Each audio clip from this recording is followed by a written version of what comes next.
अब भारत चांद पर पहुंच गया है, सफर को किस तरीके से? अब सूरज की बारी है। मोदी जी ने तो चांद पे पहुंचाया है और आने वाले हमारे बुलडोजर बाबा वो हमें सूरज भी दिखा देंगे। अब मुझे तुम भक्त कह लो, गोबर भक्त कह लो, अंध भक्त कह लो, कुछ भी कह लो, मैं सुबह उठता हूँ ना, जैसे मैं भगवान राम का नाम लेता हूँ ना, ऐसे मैं मोदी जी का नाम लेता हूँ मेरे भाई। अच्छा, पाकिस्तान अब ऐसे में क्या करे? पाकिस्तान के लिए बड़ी दिक्कतें अब खड़ी हो गई हैं। अभी तो और होंगी 2024 के अंदर प्रधानमंत्री बनते ही अभी और होंगी। इन्होंने क्या करा, जाली करेंसियाँ चलाई, हमारे फौजी के ऊपर अटैक करवाए, आए दिन कभी यहाँ बम ब्लास्ट करवाते थे, कभी करोल बाग, कभी कहाँ। अब जिस भाषा में आतंकवादी सुनना चाहते हैं उसी भाषा के अंदर मोदी जी वो काम करते हैं। देखिए, ये इंडिया गठबंधन नहीं है, घमंडिया है। अब मोदी जी को चुनौती कभी ये नहीं दे पाएंगे, क्योंकि एक शेर का शिकार एक शेर ही कर सकता है, कुत्ते नहीं कर सकते। कुत्ते भेड़िया बस घाट पे आके पानी पियेंगे और भौं भौं करके भोग के चले जाएंगे, बिल में घुस जाएंगे। अगर मोदी जी तीसरी बार आ गए तो राहुल गांधी का क्या होगा? मेरे को तो लगता है राहुल गांधी पंचर बनाएंगे, कहीं ट्रकों पे कपड़े मारेंगे। मोदी जी बड़े दूरदर्शी है, ठीक है, भविष्य उनको क्लियर दिखता है कि हिंदुस्तान में आगे चल के होना क्या है। मेवात में जैसे यात्रा रोक दी, इलाका हो गया मुसलमान इलाका, भाई तुम नहीं निकल सकते। तो इस्लाम धर्म को टारगेट कर रहे हो भैया? तो जिहादी आतंकवादी धर्म को, इस्लाम कोई धर्म नहीं है। पप्पू सा नेता है, बोलना आता ना है, वह ठीक है, सोचता वो है नहीं है, उस पर बुद्धि उस पर नहीं है, प्रधानमंत्री बनेगा। मजाक चल रहा है क्या देश में? बचपन में वो कविता आप सभी ने जरूर सुनी होगी, चंदा मामा दूर के। चंदा को शुरू से मामा कहा जाता है, धरती को माँ कहा जाता है। रक्षाबंधन के मौके पर इसी महीने में धरती माता ने चंदा मामा को राखी बांधी है। आज जनता से जुड़ेंगे, इसी मुद्दे पर बातचीत करेंगे, क्या कुछ जनता का कहना है। क्योंकि जैसा कि बचपन में एक मूवी देखी थी तारे ज़मीं पर, अब हिंदुस्तान चांद पर पहुंच गया है। बहुत बहुत स्वागत है सर, क्या नाम है आपका? मेरा मनोज कुमार शर्मा। अब भारत चांद पर पहुंच गया है, सफर को किस तरीके से? अब सूरज की बारी है। मोदी जी ने तो चांद पे पहुंचाया है और आने वाले हमारे बुलडोजर बाबा वो हमें सूरज भी दिखा देंगे। सूरज पर कैसे पहुंचेंगे? चांद पे सपना था ना चांद पे पहुंचने का, पहुंच गए ना तो सूरज पे भी पहुंच के दिखाएंगे। अच्छा, चांद तक जाने तक का जो सफर है, अब चांद पर पहुंच गया है भारत, पड़ोसी मुल्क जो है, क्या संदेश देंगे? देख रहे हो ना, वहाँ भी मोदी मोदी हो रहा है। कहाँ तो वो कहते थे ये चाय वाला क्या करेगा इस देश का, इस चाय वाले ने 9 साल के अंदर क्या करके दिखा दिया। इस चाय वाले ने G20 सम्मेलन करा रहा है, ये चाय वाले ने वो काम करके दिखा दिया जो पिछली सरकारें नहीं करके दिखाई। अगर पिछली सरकारों ने कुछ करा होता ना तो आज हम उन्हीं को चुन के लेके आते। हमारा कोई गिला शिकवा नहीं है, कोई लड़ाई झगड़ा नहीं है। पिछली सरकारों ने कुछ करा नहीं। आदमी की तनख्वाह मिलती थी तो वो सोचता था यार मैं जेब में छुपा के कैसे ले जाऊँ, बचा के, कोई जेब कतरा ब्लेड मार के तो नहीं निकाल लेगा। आज जेब कतरे को भी वो भी बेरोजगार कर दिया। क्यों कर दिया? अब तनख्वाह मिलती है सीधा अकाउंट में जाती है। तो मोदी जी ने भैया इतना बढ़िया काम कर दिया, हमें भैया 2024 के अंदर हैट्रिक लगवानी है और मोदी जी को लेके आना है। तो क्या लगता है 24 में दोबारा आएंगे मोदी? त्योहार आएंगे ना, हैट्रिक लगेगी मेरे भाई। उसके बाद योगी बाबा है, उसके बाद हेमंत शर्मा है। हमारे पे अगर हम लाइन लगा के बैठे हो भाई साहब, 35 से 40 नाम बता दो जरा, मोदी जी भी जान ले कौन व्यक्ति है इतने दिल से प्यार करते हैं। मोदी जी मिल जाए तो मैं तो भैया मेरा जन्म ही सफल हो जाएगा, जन्म सफल हो जाएगा। मैंने ये समझ लूंगा कि परमात्मा मेरे सामने आ गया। अगर मेरे को मिल जाए ना मोदी जी तो मैं ये सोच लूंगा परमात्मा मेरे सामने आ गया। तो मोदी जी के बहुत बड़े भक्त हैं, फैन हैं। अब मुझे तुम भक्त कह लो, गोबर भक्त कह लो, अंध भक्त कह लो, कुछ भी कह लो, मैं सुबह उठता हूँ ना, जैसे मैं भगवान राम का नाम लेता हूँ ऐसे मैं मोदी जी का नाम लेता हूँ मेरे भाई।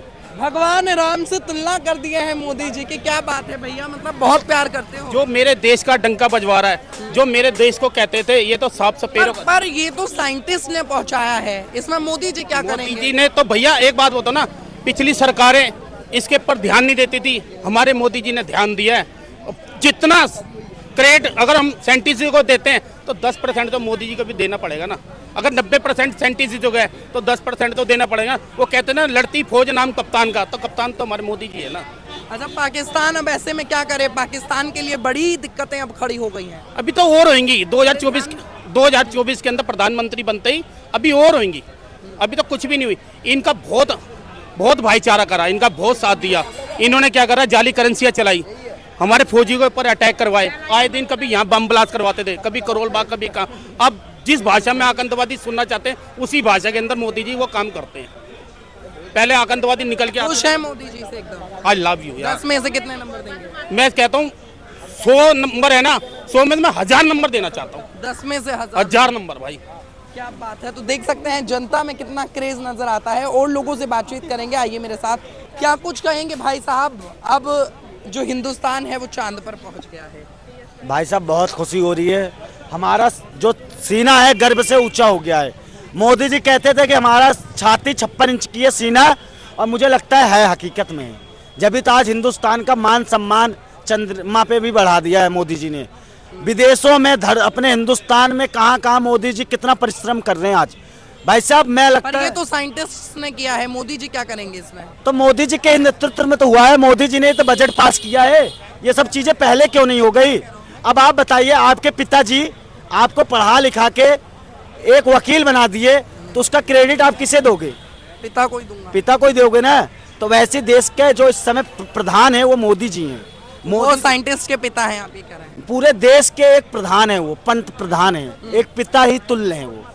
अगर कुछ भी होता देश में अच्छा काम, तो वो उसका क्रेडिट मोदी जी को ही जाता है। अच्छा, पाकिस्तान को क्या संदेश है, क्योंकि अब भारत चांद पर भी है? देखो, पाकिस्तान को तो मैं यही कहना चाहूंगा कि भाई साहब अपने झंडे से चांद को निकाल दीजिए। अब चांद पे झंडा हिंदुस्तान का है और हिंदुस्तान की हुकूमत चांद पे रहेगी। अब ये ख्वाब भूल जाइए कि ईद के चांद आपको तसल्ली देंगे। अब आपको जलन होगी, क्योंकि आपको पता है कि हिंदुस्तान का कब्जा हो चुका है चांद पे। अब इन्हें डर लगेगा, और जो इनकी सारी कहावतें थी ना कि कयामत के दिन आएंगे। पर ईद तो वो भी बनाते हैं जो हमारे देश में रहते हैं, उनको भी जलन होगी क्या? हाँ, हमने हिंदुस्तान में भी ना कुछ है पाकिस्तानी के चहेते, खाते अपना है और भोगते पाकिस्तान के लिए। आज भी यहाँ पैदा होते हैं ऐसी। कुछ नाम बता दीजिए। जैसे कुछ भाई साहब क्या नाम बनाऊँ, आपको नहीं पता क्या? अखिलेश यादव, जो कि चुनाव आता है तो जिन्ना का महिमा मंडन करते हैं। तेजस्वी यादव ले लो, कुछ भी हो जाए तो मुसलमान और पाकिस्तान। अरविंद केजरीवाल जी। अरविंद केजरीवाल तो सबसे बड़ा है एजेंट खालिस्तान का, पाकिस्तान का। उसी के तो बदौलत आज दिल्ली में दंगे जैसा माहौल बना था 2020 में। ऐसा माहौल बना था कि ऐसा माहौल कभी दिल्ली में हुआ ही नहीं था। इतना भयानक केजरीवाल के ताहिर हुसैन जो दंगाई उसका पार्षद था, वो सबसे बड़ा दंगाई था। उससे बड़ा दंगाई कौन था? तो केजरीवाल तो सबसे बड़ा इसमें आगे है। अच्छा, अब इंडिया नाम से संगठन बना लिया है। भारत भले ही चांद पर पहुंच गया हो, पर अभी भी मोदी जी के लिए चुनौती तो बहुत बड़ी बड़ी है। 2024 चुनाव आ रहा है। देखिए, ये इंडिया गठबंधन नहीं है, घमंडिया है।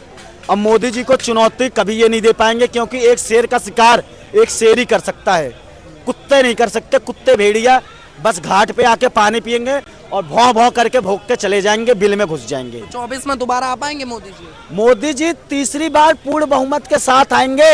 और सोचिए, अगर मोदी जी तीसरी बार आ गए तो राहुल गांधी का क्या होगा? मेरे को तो लगता है राहुल गांधी पंचर बनाएंगे, कहीं ट्रकों पे कपड़े मारेंगे।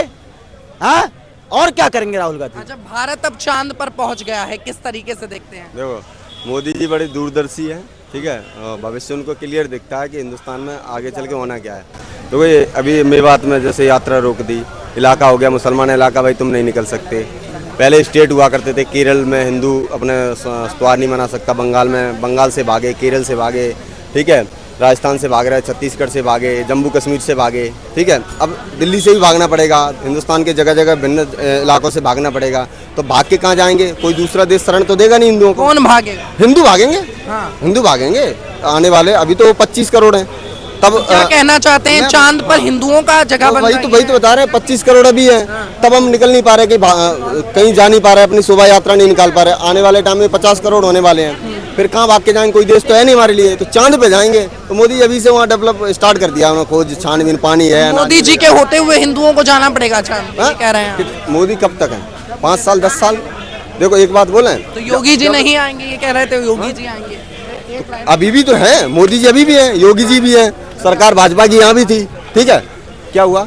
यात्रा निकली नहीं निकली ना। तो भागते, हमको आदत है भागने की, हम बड़ी रफ्तार से। अब हम चांद पे पहुंचेंगे सीधे भाग भाग के। सारे 9-10 स्टेट हमने छोड़ दिए, फिर धीरे धीरे हम गलियां। खुश हैं चांद पर भारत पहुंचा है तो? देख, वो तो देखो एक प्राउड वाली बात है, हम दूसरे ग्रह पे जहाँ पहुंच गए, ठीक है, चांद पे। और शायद साउथ पोल में हम जहाँ पे पहुंचे, जहाँ कोई विश्व का कोई देश नहीं पहुंचा। तो बधाई देंगे मोदी जी को? बधाई बिल्कुल, हमने परसों बहुत बधाई दी है, लेकिन आज के हालात देख के हमने लग रहा है कि अब हमको वहाँ पे जाना ही पड़ेगा, रहना ही पड़ेगा भाई। दूसरे ईगोला में हमारा गुजारा हो ना पाएगा। यहाँ पर कौन भगाएगा तुमको? कौन भगाएगा आपको? जिन्होंने केरल से भगाया, बंगाल से भगाया, कश्मीर से भगाया, यहाँ से छत्तीसगढ़ तो राजस्थान इस्लाम से धर्म भगाया को टारगेट कर रहे हो भैया। तो जिहादी आतंकवादी धर्म को। इस्लाम कोई धर्म नहीं है, पंथ मजहब है, एक समूह है, ठीक है। और धर्म और समूह में फर्क होता है दोस्त। उसी को टारगेट कर रहे हैं। बिल्कुल, क्यों ना करेंगे आतंकवादी। एक बात बताओ, जो आतंकवादी उसको ही तो टारगेट करेंगे, ये अच्छे इंसान को नहीं करेंगे। धर्म देखो, धर्म हमारा होता है, हम बच्चों को अच्छा, चांद जो है पाकिस्तान के झंडे पर देखने को मिलता है, अब हिंदुस्तान चांद पर पहुंच गया है, तो अब पाकिस्तान को क्या करना चाहिए? देखो पाकिस्तान पहली बात तो पाकिस्तान हिंदुस्तान का कोई मुकाबला ना है, ठीक है। कहाँ इत्तो सा छोटा सा, कहाँ हम विशाल एक देश, एक बहुत बड़ी अर्थव्यवस्था है, वो बेकारी है, ठीक है। और हाँ, अगर राहुल गांधी की हमारे की सरकार होती तो पाकिस्तान हिंदुस्तान से आगे था। 2013 तक था ही, लगभग 2012 तक। अब नहीं है क्योंकि मोदी की सरकार है। तो क्या कह रहे हैं, लप्पू सा पाकिस्तान है? झिंगुर सा है, झिंगुर सा। और राहुल गांधी के है, पप्पू सा नेता है, बोलना आता ना है वह, ठीक है, सोचता वो है नहीं, हाँ, उस पर बुद्धि उस पर नहीं है, प्रधानमंत्री बनेगा। मजाक चल रहा है क्या देश में? ऐसे कोई भी प्रधानमंत्री बन जाएगा, हम भी बनेंगे प्रधानमंत्री। हैं वो भिकमंगे फिकमंगे सारे प्रधानमंत्री बनेंगे। और ये एक बात बताओ, ये कांग्रेस किस बिहार पे बोलती है कि राहुल गांधी प्रधानमंत्री बनेगा? उनके तो 8-10 वो है ना, एक राहुल गांधी है, नीतीश कुमार है, ममता बनर्जी है, हैं, और भी तेज प्रताप यादव है और नीतीश कुमार हैं। 8-10 हैं उनके पास। किस किस को बनाएंगे? 2-2 महीने दो या कैसे देंगे? एक साल देंगे? एक साल भी नहीं आएगा भाई, 6-6 महीने देंगे, बेड़ा गर्क कर देंगे देश का। और कर रखा है इन्होंने। ठीक है, तो देखिए, भारत भले ही चांद पर पहुंच गया हो, जनता की डिमांड खत्म नहीं हो रही है। इस वीडियो को देखने के बाद आपकी क्या राय है? अपनी राय नीचे कमेंट सेक्शन में लिखकर जरूर बताएं। फिलहाल के लिए इस वीडियो में इतना ही। देखते रहें झलको दिल्ली।